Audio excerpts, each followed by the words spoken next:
Bonjour à tous et bienvenue sur boursicoté.com pour cette nouvelle analyse technique du CAC 40 en clôture avec une séance assez particulière puisqu'après une ouverture ici sur un gap haussier assez conséquent, eh bien nous avons eu cette séance qui est revenue ici donc sous la zone des 7460 points. Ce matin je vous indiquais que c'est la zone à surveiller pour essayer je dirais, mesurer et d'anticiper une reprise de mouvement haussier.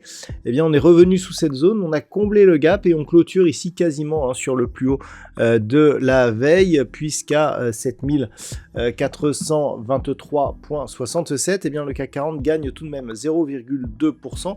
Et lorsque l'on observe le plus haut hier, 7424,51, eh bien effectivement on est quasiment sur les plus hauts. Donc ce gap ici qui a été ouvert, donc hier on a ouvert un gap baissier qui a été comblé. Aujourd'hui on ouvre un gap haussier assez conséquent qui est tout de suite comblé, et malgré tout on garde une petite option haussière mais qui est beaucoup moins dynamique que ce que nous avions ce matin à l'ouverture ici avec ce gap. Au niveau des indicateurs techniques, donc on est toujours sur une phase de baisse au sens des histogrammes du MACD, c'est neutre au niveau du RSI et on a ici des volumes qui sont supérieurs à la moyenne. Donc par rapport à cette bougie ici qui est empreinte de conviction, difficile à interpréter puisque nous avons effectivement certes une hausse mais avec une bougie ici et énormément de volumes qui sont venus nous nourrir cette bougie ici à conviction. Au niveau du palmarès des valeurs, donc même avec cette baisse, on retrouve tout de même quelques belles hausses, à l'image de Michelin qui gagne 2,7%, 2,72%, Société Générale plus 2,31%, derrière BNP Paribas, Renault ou Téléperformance sont sur des hausses légèrement inférieures à 2%. Au niveau des plus fortes baisses, le gradin du jour c'est Eurofins Scientifique, moins 5,98%, suivi de Kering, moins 2,17%. Derrière, Sanofi et Edenred sont sur des baisses inférieures à 2%. Pernod Ricard, moins 0,76%. Donc on le voit, c'est... on a quand même un peu plus de valeur haussière. Alors d'un point de vue technique, on reste dans la partie supérieure ici, la zone d'évolution, à savoir entre la bande de Bollinger supérieure et la moyenne mobile 20 exponentielle.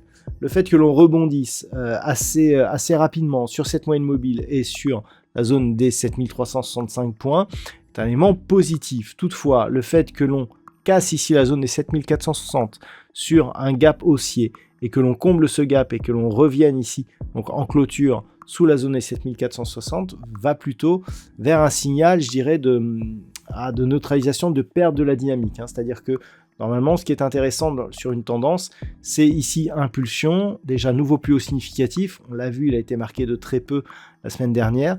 Si la consolidation arrive ici sur la moyenne mobile 20 exponentielle, ce que l'on attend, c'est un retour rapide avec une dynamique qui provoque assez rapidement un nouveau plus haut significatif de tendance court terme. Là, ce n'est pas le cas.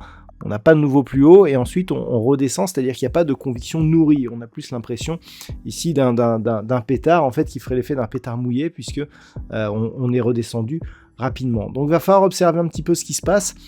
Désormais, le point de cassure qui nous donnerait un signal de retournement qui nous ramènerait ici dans la zone 7310-7240 points, c'est la rupture de ce point bas significatif puisque nous avons potentiellement aussi un quasi double top.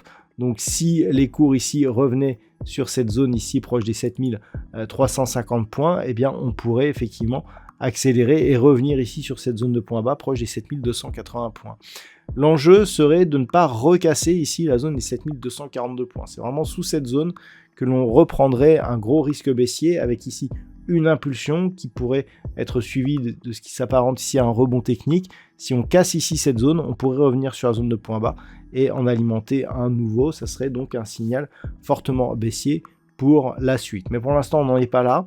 On surveillera ce qui se passe donc éventuellement demain sur 7365 points si les cours redescendent jusque là. Si les cours repassent rapidement au-delà des 7460 points, on entretiendra malgré la séance du jour, eh bien, un sentiment plutôt positif avec comme objectif un retour ici sur la zone des 7525, mais ce n'est qu'au-delà des 7570 points que l'on enverrait des signaux un peu plus solides. Voilà donc ce que l'on peut dire aujourd'hui sur cette analyse technique du CAC 40. D'un point de vue statistique, on avait une probabilité légèrement haussière pour cette séance. Donc vous voyez que les statistiques ici ont été prises à défaut. Et donc le fait d'avoir cette séance fait remonter un petit peu la probabilité d'avoir une phase de baisse. Elle était un peu plus éloignée, plus vers la fin de la semaine, voire début de la semaine prochaine. Là, à partir de, je dirais, demain et surtout après-demain, on pourrait avoir une baisse, et donc pour toute la fin de la semaine, relativement marquée. C'est en tout cas ce que nous indique l'étude statistique suite à la cotation de ce jour. La conviction est moyenne, donc attention, c'est une statistique à prendre en compte. Voilà donc ce que l'on peut dire pour aujourd'hui. Je vous souhaite de passer une très bonne soirée. On se retrouve dès demain pour d'autres analyses techniques, toujours sur le site boursicoté.com.